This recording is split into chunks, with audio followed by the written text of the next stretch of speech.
नमस्कार, मैं डॉक्टर रुचि सक्सेना, भारतीय विश्वविद्यालय हिंदी विभाग से। आज हम आपको अनुसंधान में प्रदत्त संकलन की मापन विधियाँ बताएंगे। क्या क्या होता है? प्रत्येक मापन प्रविधि एक विशेष प्रकार के पदार्थों के संकलन का स्रोत होता है। मापन प्रविधियों के द्वारा एक विशेष प्रकार की सूचनाओं को परिणामात्मक पदार्थों को प्राप्त किया जाता है। इन प्रविधियों द्वारा दोनों प्रकार के गुणात्मक तथा परिणामात्मक प्रदत्त प्राप्त किए जा सकते हैं। अधिकांश मापन प्रविधियों की रचना इसलिए की जाती है कि जिससे परिणामात्मक प्रदत्त प्राप्त किए जा सके। मापन प्रविधियों द्वारा प्रदत्तों का संकलन शोध प्रक्रिया का महत्वपूर्ण सोपान है। इन प्रदत्तों के आधार पर ही किसी शोध कार्य के निष्कर्ष निकाले जाते हैं। मापन प्रविधियाँ शोध को वैज्ञानिक आधार प्रदान करती हैं। मापन के द्वारा प्रदत्त 3 स्तरों पर प्राप्त किए जाते हैं: सांकेतिक, अनुस्थितियाँ के अनुरूप और तथा प्राप्तांकों के अनुरूप। शिक्षा अनुसंधान में शैक्षिक, मनोवैज्ञानिक तथा सामाजिक प्रदत्तों को प्रयुक्त किया जाता है। एक अच्छी मापन प्रविधियों में कौन कौन सी विशेषताएं होनी चाहिए? तो वो इस प्रकार हैं कि एक अच्छी मापन प्रविधि की विशेषताएं, पहला है सबसे पहले वस्तुनिष्ठता। मापन जो अच्छी मापन प्रविधियों की विशेषता क्या है? मापन के प्रमुख 4 स्तरों के लिए विभिन्न प्रकार की परीक्षाएं हैं, जैसे कि निरीक्षण प्रविधि, प्रश्नावली, रेटिंग स्केल, निष्पत्ति परीक्षा आदि का प्रयोग किया जाता है। एक अच्छे परीक्षण की विशेषताएं इन बिंदुओं पर आधारित होती हैं कि जैसे कि पहला बताया हमने वस्तुनिष्ठता। एक उत्तम प्रकार की परीक्षा वस्तुनिष्ठ होनी चाहिए। अंकन में व्यक्तिगत पक्षों का प्रभाव नहीं होना चाहिए। एक निबंधात्मक उत्तर पुस्तिका को जितने अधिक परीक्षक देखेंगे उनके अंकों में उतना ही अधिक अंतर होता है। तो नवीन प्रकार की परीक्षा वस्तुनिष्ठ होनी चाहिए, यानी वस्तुनिष्ठता में थोड़ा सा सत्यापन अधिक होता है। दूसरी आती है विश्वसनीयता। विश्वसनीयता क्या है? अच्छी परीक्षा विश्वसनीय होनी चाहिए। यदि किसी परीक्षा को एक ही समूह को दोबारा दे तब उनके अंकों में अंतर ना हो तो वो परीक्षा वस्तुनिष्ठ विश्वसनीय है। निबंधात्मक परीक्षाओं की अपेक्षा वस्तुनिष्ठ परीक्षाएं अधिक विश्वसनीय होती हैं। मानदंड परीक्षाओं में वस्तुनिष्ठ परीक्षा के प्रश्नों को सम्मिलित करना चाहिए। मानदंड परीक्षा विश्वसनीय होनी चाहिए। नेक्स्ट पॉइंट आता है हमारी वैधता। वैधता से तात्पर्य है परीक्षा की सार्थकता से है। परीक्षा जिस मापन के लिए बनाई गई है उसका उसे मापन करना चाहिए और शैक्षणिक मापन में परीक्षाओं का वैध होना आवश्यक होता है, क्योंकि अधिकांश मापने तो वैधता अप्रत्यक्ष रूप से किया जाता है। परीक्षा के अंकों तथा मानदंड परीक्षा के अंकों के संबंध गुणक की गणना करने में वैधता के स्तर की जांच की जाती है। नेक्स्ट पॉइंट आता है हमारा विभेदकता।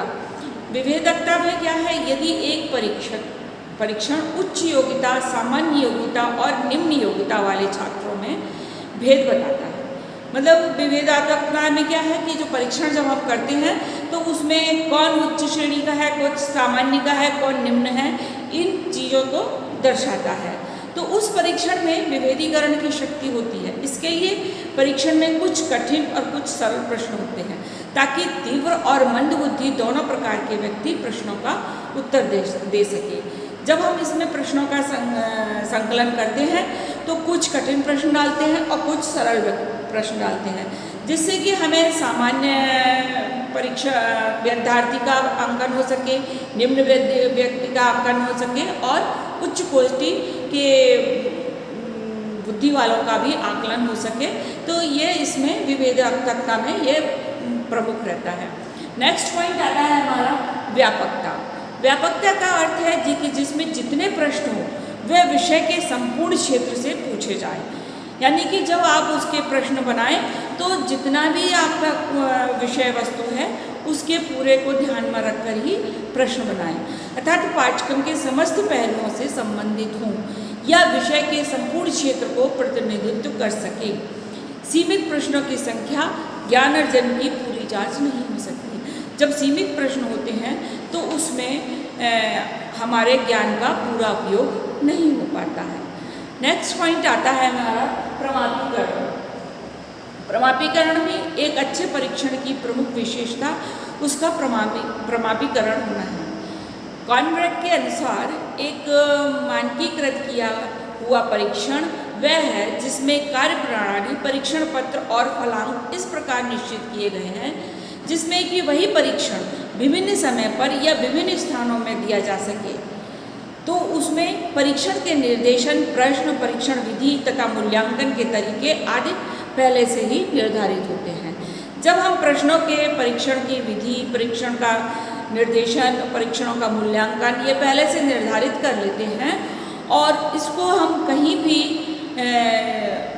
उसका परीक्षण कर सकते हैं तो उसको प्रमापीकरण कहते हैं। इसमें विश्वसनीयता और प्रामाणिकता अधिक होती है। नेक्स्ट पॉइंट आता है हमारा मानक बिंदु। एक अच्छे परीक्षण में मानक का होना आवश्यक है। प्रमापीकरण के करने के लिए परीक्षण के पूर्व निर्धारित चुने हुए समूह का प्रयोग किया जाता है जिसका आधार एक विशेष आयु समूह या बुद्धि स्तर से हो सकता है। जब हम मानक बनाते हैं तो हम उसमें ये देखते हैं कि कुछ आयु वर्ग के लोग हो, जैसे हमने निर्धारित कर दिया कि इसमें 10 से 15 तक के लोग ही इसमें भाग ले सकते हैं, या बुद्धि स्तर से हो सकता है। बुद्धि स्तर से हम ऐसा करते हैं कि पहले एक परीक्षा कंडक्ट करते हैं, उसमें से हम जो उस टॉप 10 या टॉप 20 निकालते हैं उनमें हम उसका परीक्षण करते हैं। इस समूह में एक विशेष बालक जो अंक प्राप्त करता है उसका अनुपात उसी आयु और बुद्धि के स्तर के बालक के साथ खोजा जाता है। इस प्रकार समान आयु और बुद्धि स्तर के सैकड़ों बच्चों का औसत अंक निकाला जाता है और उससे किसी बालक के प्राप्तांकों से तुलना की जाती है। समूह की उपलब्धियों के आधार पर मानक का निर्धारण करते हैं। ये मान परीक्षा के प्राप्तांकों की श्रेणी शतांशीय मान में बदल देते हैं। परीक्षा के प्राप्तांकों को देखकर मानक में आधार पर बालक का मूल्यांकन किया जाता है कि बालक होशियार है कि निम्न स्तर का है कि मंदबुद्धि है, ये उसका इससे मूल्यांकन किया जाता है। नेक्स्ट पॉइंट आता है हमारा उपयोगिता। एक अच्छी परीक्षण की प्रमुख विशेषता यह होती है कि उसका प्रयोग, अंकन एवं प्राप्ति पद्धतियों की व्याख्या करना सरल होता है। किसी भी परीक्षा की रचना छात्रों के अधिगम उपलब्धियों के लिए की जाती है, अतः परीक्षा का व्यवहारिक होना आवश्यक है। मापदंड परीक्षा, तो मानदंड परीक्षा के निर्माण के समय उसकी व्यवहारिकता को ध्यान में रखना चाहिए, तब उसकी उपयोगिता होती है। नेक्स्ट पॉइंट हमारा आता है अनुप्रस्थ वैधता।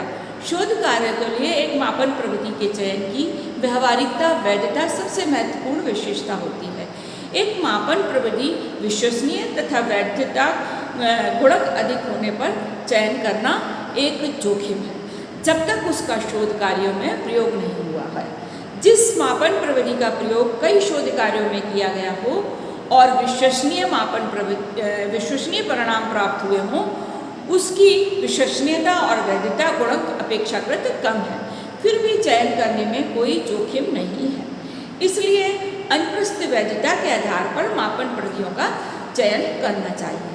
अच्छी मापन प्रविधियों की विशिष्टता का बोध होने के बाद शोधकर्ता, ये जो हमने मापन विधि बताई, एक विशेषता है अच्छी शोध कार्य करने की, तो जब आप इन सब का काम कर लेते हैं, अच्छी मापन प्रविधियों को देख लेते हैं, तो उस पर फिर आप क्या करते हैं, अपने शोध कार्य हेतु उपयुक्त मापन प्रविधि का चयन कर सकते हैं। इस प्रकार यहाँ मापन की कुछ प्रमुख प्रविधियाँ की हम आपको जानकारी देते हैं। इसके विषय में हम डिटेल में पहले बता भी चुके हैं।